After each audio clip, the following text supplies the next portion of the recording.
মানুষের হৃদয়গুলো ভয়ে ভয়ে শুকিয়ে গিয়েছিল।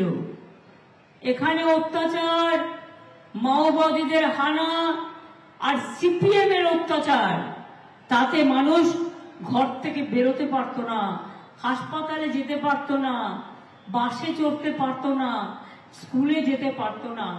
আজকে মানুষ বলুন 12 বছরে আপনাদের তো শান্তি ফিরে এসছে, ঠিক তো? এখন আর পুরুলিয়া রক্তাক্ত নয়, এখন পুরুলিয়া শিমুল ফুলের পুরুলিয়া। আপনারা রং তৈরি করেন গাছের ফুল দিয়ে, সে আবির সবাই ব্যবহার করেন। আপনাদের এখানে অপরূপ প্রাকৃতিক ঐশ্বর্য, অযোধ্যা পাহাড়, ঝর্ণা, পলাশ, সহজ সরল মানুষ, সাথে ছৌ নাচ, সারা পৃথিবী বিখ্যাত। আপনারা জানেন ছৌ নাচের প্রাণপুরুষ গম্ভীর সিং মুড়া, তিনি এই জেলার গর্ব। ছৌ শিল্পী নেপাল বাবু, এরকম অনেক মানুষ আছেন যারা এই জেলার গর্ব। পুরুলিয়া জেলায় ভাষা আন্দোলন হয়েছিল, খুব বিখ্যাত, এবং সেটার নাম হচ্ছে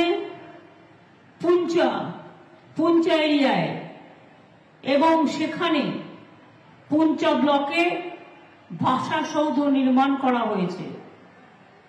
জলস্বপ্ন প্রকল্পে 1,64,000 বাড়িতে পানীয় জল আশা করি আর 1.5-2 বছরের মধ্যে পৌঁছে যাবে। আরো 3,500 কোটি টাকার জল প্রকল্প পুরুলিয়া জেলার জন্য নেওয়া হয়েছে। জাইকা প্রকল্পে, জাইকা অনেক টাইম নিয়েছে। 1300 কোটি টাকার জাইকা জল প্রকল্প মার্বেল লেক থেকে পাইপ লাইনের মধ্যে দিয়ে অযোধ্যা পাহাড়ের প্রত্যন্ত অঞ্চলে জল পৌঁছে দিত। আগে অযোধ্যা অঞ্চলে শুধু জঙ্গলে ভরা ছিল, রাস্তা ছিল না। আমার মনে আছে আমি 6টা রাস্তা তৈরি করে দিয়েছিলাম যাতে মানুষ সরাসরি মানুষের রাস্তা পেরোতে কোনো অসুবিধে না হয়। আপনারা জানেন 13টা কিষাণ মান্ডি এখানে হয়েছে, 18,000-এর বেশি পাট্টা দেওয়া হয়েছে। মাটির সৃষ্টি প্রকল্পে 13,000 প্রায় 3,000 একর জমিতে সবজি, ভুট্টা, বাদাম, সর্ষে চাষ করা হচ্ছে।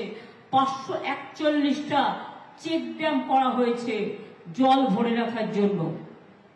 এছাড়াও বাঁকুড়া পুরুলিয়া ট্যুরিজম সার্কিট, অযোধ্যা পাহাড়, জয়চন্ডী পাহাড়ে পর্যটন পরিকাঠামো, পাকবিড়রা, মুরাডি, তেলকুপি, মরগুমা, গড়পঞ্চকোট সমস্ত ইকো ট্যুরিজম করা হয়েছে। তাছাড়াও কাশীপুর, পুরুলিয়া 1, মানবাজার 1, রঘুনাথপুর 1 এবং বাঘমুন্ডি স্টেডিয়াম, পুরুলিয়াতে মিনি ইন্ডোর স্টেডিয়াম গড়ে তোলা হয়েছে। তাছাড়াও জিমনাসিয়াম কোর্ট গড়ে তোলা হয়েছে। কাশীপুর মহিলা একাডেমি, ছেলেদের ফুটবল কোচিং সেন্টার, বাগবান ব্লকে archery training centre, Manbhum cultural academy, যারা মাওবাদী হানায় মারা গেছেন তাদের জন্য পরিবার প্রতি চাকরি, এগুলো আমরা সব করে দিয়েছি। কিন্তু কয়েকটা জিনিস আপনাদের আমি মনে করাতে চাই।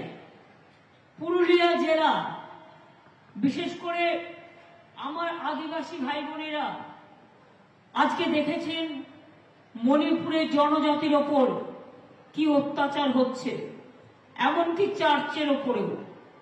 আমরা আপনাদের ধর্মকে সম্মান জানাই, সবার সব ধর্মকে। আমি মনে করি সারিয়া সারনা ধর্ম নিয়ে যে লড়াই আদিবাসী ভাই বোনেরা করছেন, আমি আপনাদের সাথে সম্পূর্ণ একমত এবং সারি এবং সারনা ধর্ম ইমিডিয়েট স্বীকৃতি পাওয়া উচিত বলে আমরা সেন্ট্রাল গভর্নমেন্টকে লিখেছি অলরেডি। আমরা একটা আইন করেছি, আগে আদিবাসীদের জমি অনেকে কিনে নিত, ফলে আদিবাসীদের জমি হস্তান্তর করা যাবে না, এই আইনটা আমরা করে দিয়েছি। ফলে আপনার জমি জোর করে কেউ কিনে নিলেও সেটা কিন্তু আইনত স্বীকৃতি হবে না, জমির অধিকার আপনাদের আছে। বিরসা মুন্ডা পণ্ডিত রঘুনাথ মুর্মুর জন্মদিনে ও হুল দিবসে ছুটি দিয়েছি আমরা। পবিত্র করম পুজোতেও আমরা কিন্তু স্টেট হলিডে দিয়েছি।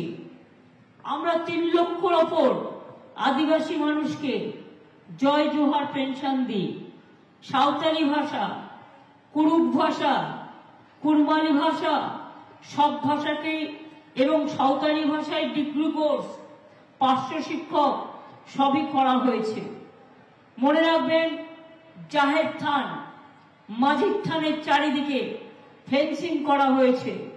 ধামসা মাদল দান, আদিবাসী ক্রীড়াবিদদের ক্রীড়া সরঞ্জাম, আদিবাসী গুণীজনদের সম্বর্ধনা, জঙ্গল মহল উৎসব, করম পুজো, বিশ্ব আদিবাসী দিবস, হুল দিবস, আদিবাসী উৎসব, জয় জোহার মেলা, আদিবাসী মেলা সবটাই কিন্তু আমরা করে দিয়েছি।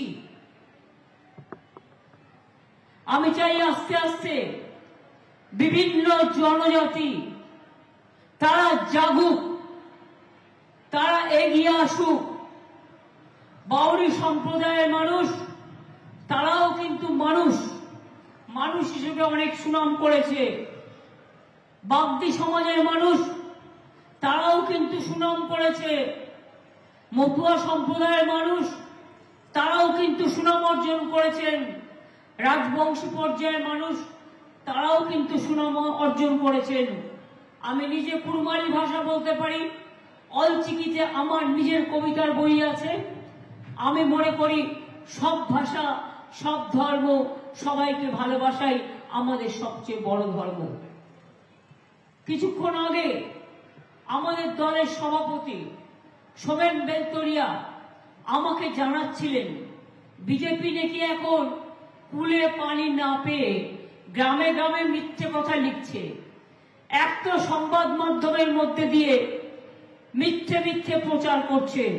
আমি এত বড় মিথ্যেবাদী প্রধানমন্ত্রী কোথাও দেখিনি। বাচ্চারা যদি অন্যায় করে মা তাকে বকে দেয়, পরে আবার আদর করে দেয়। কিন্তু দেশের প্রধানমন্ত্রী যদি মিথ্যে কথা বলে, তাহলে তাকে কি করতে হয়? তাকে ভোটটা না দিয়ে তার পার্টিকে ভোটটা বন্ধ করে দিতে হয়। আর এই দেশ থেকে যাতে আর কোনোদিন প্রধানমন্ত্রী না হতে পারে, তার জন্য বিচার করতে হয়। গ্রামে গ্রামে নাকি লিখছে অন্নপূর্ণা ভান্ডারে 3000 টাকা দেবে। আমি বলি, বেটি বাঁচাও বেটি পড়াও কোথায় গেল? 1 টাকাও দিয়েছো কাউকে? মিথ্যা গুরু, শুধু মিথ্যে কথা বলো। আবার গ্যাসের ছবি এঁকে দিচ্ছে, দিয়ে বলছে বিনা পয়সায় গ্যাস। আগের বার ইলেকশনেও বলেছিল বিনা পয়সায় গ্যাস কেউ পান, তার মানে ওটা হচ্ছে গ্যাস বেলুন। প্রধানমন্ত্রী গ্যাস বেলুনের থেকেও বড় গ্যাস বেলুন। লোককে বলছে অন্নপূর্ণা ভান্ডার দেবো, চাল দেয় না, 100 দিনের কাজের টাকা দেয় না, 15 লক্ষ টাকা দেবে বলে 1 টাকা দেয়নি। অন্নপূর্ণার ভান্ডার, জানে অন্নপূর্ণার নাম কোথায়? জানে অন্নপূর্ণা পুজো কাকে বলে? যদি দিতেই, তাহলে এতদিন কেন দিলে না? আমরা তো লক্ষ্মীর ভান্ডার দেবো বলেছিলাম, গত 2 বছর ধরে দিয়েছি। চলছে কি চলছে না বলুন মা বোনেরা, পাচ্ছেন কি পাচ্ছেন না? জীবনে যতদিন বেঁচে থাকবেন ততদিন পাবেন। আমাদের কথা মানে আমাদের কথা, আর বিজেপির কথা মানে সবটাই ভাওতা। ইলেকশনের আগে বলে 15 লক্ষ টাকা করে দেব, ইলেকশনের আগে বলে বিনা পয়সায় গ্যাস দেবো, ইলেকশনের আগে বলে বিনা পয়সায় বিদ্যুৎ দেবো, আর ইলেকশন হয়ে গেলে ওদের আর পাত্তা থাকে না, নির্বাচন ছাড়া আসে না। মনে করে দেখুন তো নির্বাচনের পরে এসছে কিনা। আগের বারে ইলেকশনের আগের দিন এসছিল, একটা মিটিং করলো, আপনাদের ভোট নিল, চলে গেল। ইলেকশনের পরে আর এসছিল? কি করতে আসবে? তখন তো প্রয়োজন নেই। ভাওতা দিয়ে এমপি এমএলএ জিতিয়ে সরকার গঠন করে পগার পালিয়ে যাওয়ার ধান্দা।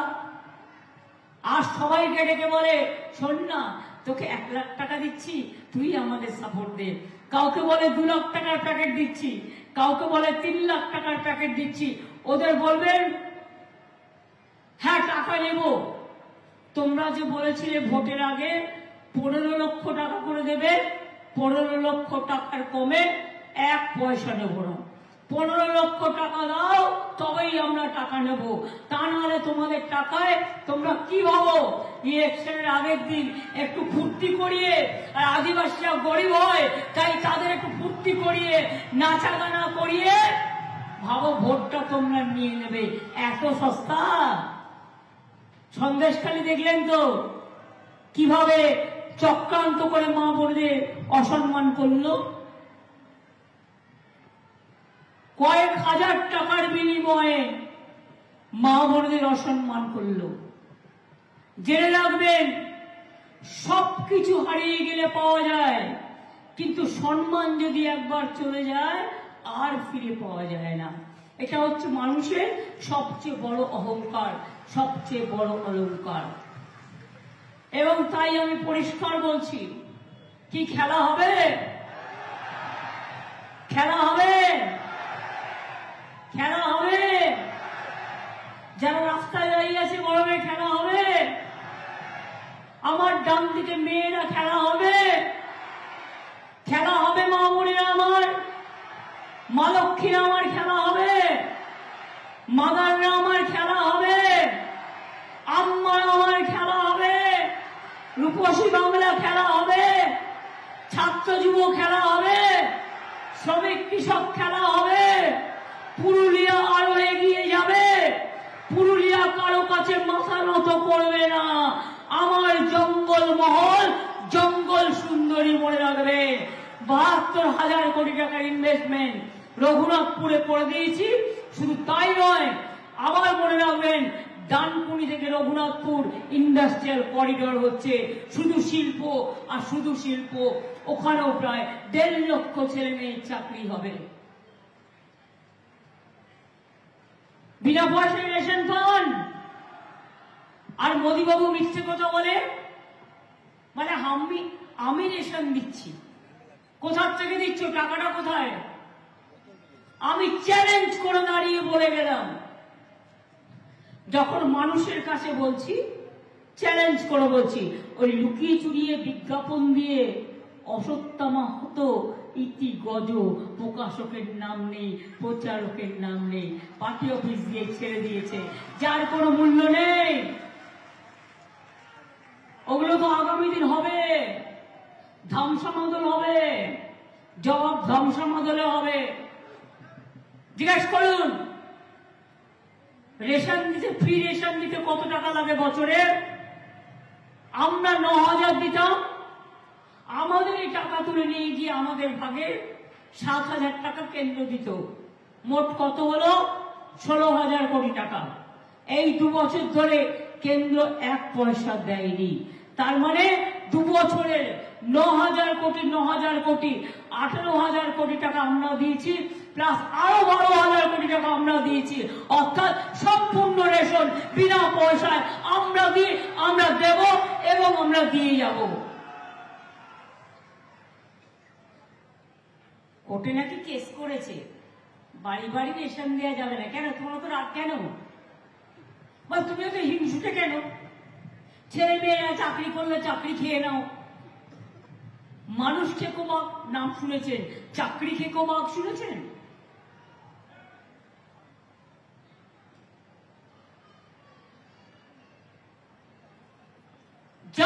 করে বেড়াচ্ছে। আর এবার আসলে বাই চান্স যদি আসে, আসতে দেবেন না, সর্বনাশ করে দেবে। কেউ বাড়িতে থাকতে পারবেন না। এনআরসি আপনাকে দূর করে দেবে, জেলে রেখে দেবে, সবার জন্য জেল বানিয়ে, যেটা আসামে করেছে।